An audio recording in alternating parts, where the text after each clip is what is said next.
G'day guys, it's Kane from Kane's Trains here. In today's video, we're covering the year that was 2025. I covered many states and territories, many heritage railways and museums. So strap in and I hope you enjoy today's video. Starting off at SteamRanger on the 1st of January.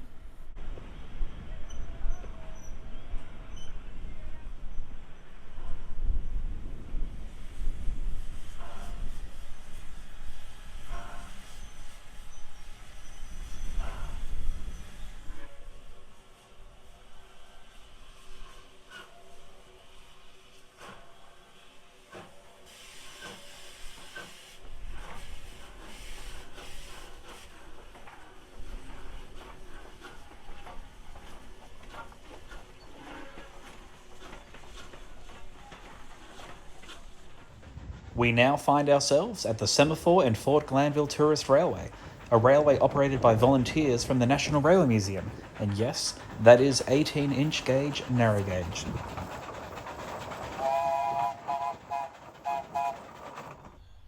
Before Horizon took over Port Flat, or Gilman Terminal, they operated a series of shuttles between Two Wells and Port Flat. Here's an example of one of those.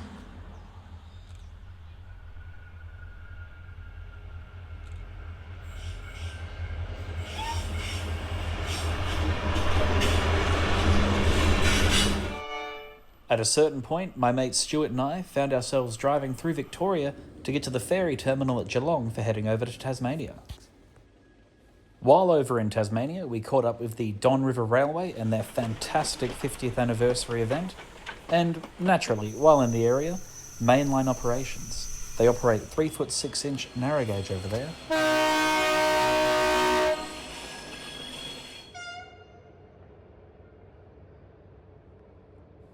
Once we were back in Victoria, we caught up with the newly refurbished A-Class A70, saw some trains on the standard gauge and the broad gauge, and took advantage of the prime heritage scene, seeing trains from Steamrail, the Seymour Heritage Centre, which of course we rode, and lastly, 707 operations and one of their slow trains, this one being the Greenlander.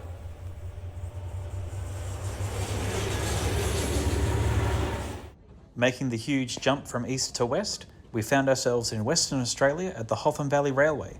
Here we rode their quirky little forest train, and chased it of course. Like any self-respecting boffins, we made our way up to the town of Geraldton, where we could catch up with the narrow gauge grain trains, and of course, the huge, lengthy, narrow gauge iron ore trains that run into the port. Whilst in Geraldton, I took the opportunity to visit the fantastic Batavia Coast Miniature Railway. I can't recommend them enough. Plus, I had some fun while I was there. Southeast of Perth, I caught up with a train that shows you simply can't beat vintage power.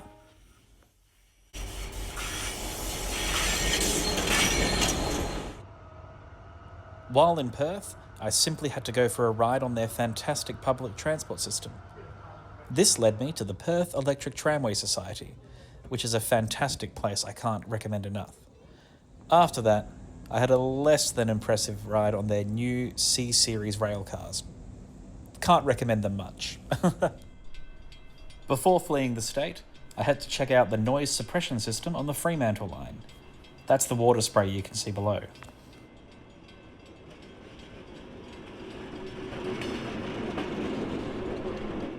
In coming back to South Australia, I got to finally see South Australian Railways Locomotive 752 get the restoration job it deserves.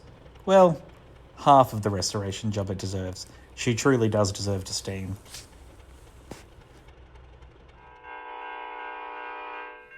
In one of the many, many trips north of Adelaide, Stuart and I caught up with the Ghan, before heading a little bit further and catching up with the old Ghan, or the Afghan Express, at the Pitcherichi Railway. This operates between Port Augusta and Cairn in the beautiful Flinders Ranges, and we went there quite a bit this year.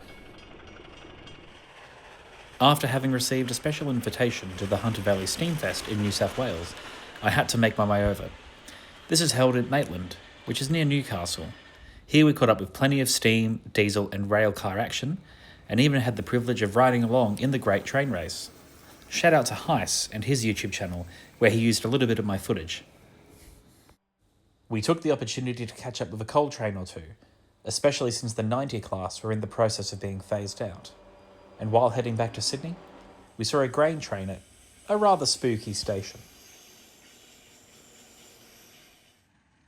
While back in South Australia, I finally took the opportunity to head to the Morphett Vale Railway, a fantastic 7.25-inch gauge railway located in the southern suburbs. Before we knew it, Stuart and I were back on the road again, this time the final destination being Darwin in the Northern Territory. But before we got there, we had to stop by the Pitcherichi Railway and catch up with YX141 on a special tour. It's not often the YX gets out, so we had to see it. During the road trip to Darwin, we tried to savour every moment, like capturing this huge, lengthy iron ore train snaking its way through the outback.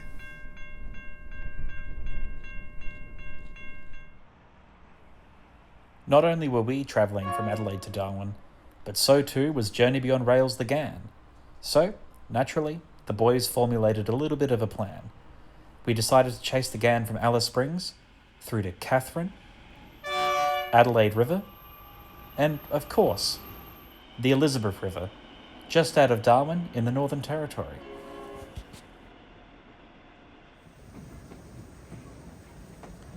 Once again, back in South Australia, and this time I finally took an opportunity to ride SteamRanger Heritage Railways The Highlander. This train travels between Mount Barker and Strathalbyn in the Adelaide Hills. Due to a little bit of a mishap, we lucked out with having an RX taking us down and 930 class diesel 958 taking us back to Mount Barker. Speaking of heritage train experiences, I finally caught the Overland. Only from Adelaide to Bordertown, but it was still an awesome trip. Here I'm seen crossing over the Murray River on the Murray River Bridge at Murray Bridge. In 2025, the government finally committed to the Tramway level crossing removal project. This meant that the tramway from South Terrace to Glenelg would not be in operation. So we caught up with the shunt movements in the city and rode the last tram down to Glenelg, before filming the last tram to leave Glenelg bound for the depot. Once again, I found myself at the Pitcherichi Railway, this time capturing up with a special charter held by the NSU class. Of note is the green brake van behind it. This spent a couple decades running in a brown livery, before getting the correct green livery from the Port Lincoln division.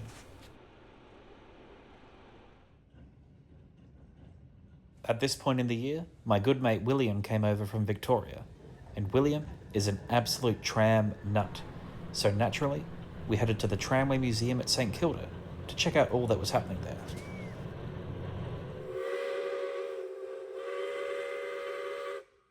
At a certain point, it was transfer season. We caught up with SteamRanger Heritage Railway Locomotive 621 being transferred down to Galway, and Horizon Locomotive CLP 17 being transferred from Port Augusta to Dry Creek, where it would sit in the Motive Power Centre for a bit before entering service later in the year. Speaking of service, this year also saw the start of Horizon's new Pimba service, which is expected to be a big moneymaker. Later in the year, the 94 class entered service with Pacific National in South Australia. They were seen on many crew training runs and even ended up on the Overland at one point. In the later half of the year, my partner and I made a trip across to Victoria, where we took in the Bendigo Tramways and their lovely collection, made a trip over to the Victorian Goldfields Railway and finally caught up with the J-Class, which I'd been wanting to see for years, and just so happened to be at the Daylesford market on the same day the train was running at the Daylesford Spa Country Railway. Stuart and I then took our Victorian mate Ben north of Adelaide to check out some trains at Yorkeys Crossing, as well as the Indian Pacific heading through Crystalbrook. The SteamRanger Heritage Railway then finally saw their ex-V-Line H set enter service on the Cockle train between Goolwa and Victor Harbour, which of course I had to head down and take a ride on. Speaking of the SteamRanger Heritage Railway, they also ran their ever-popular illumination trains, using the Red Hen railcars that once ran through the suburbs of Adelaide.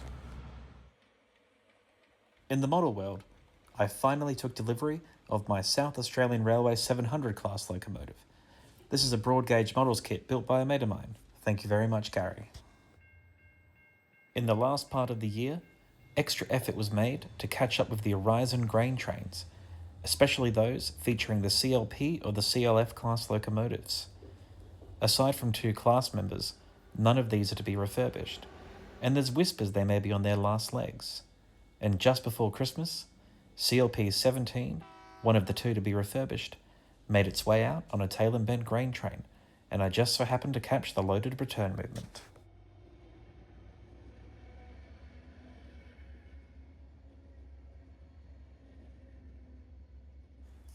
"2025 was a huge year, and I've got even bigger plans for 2026.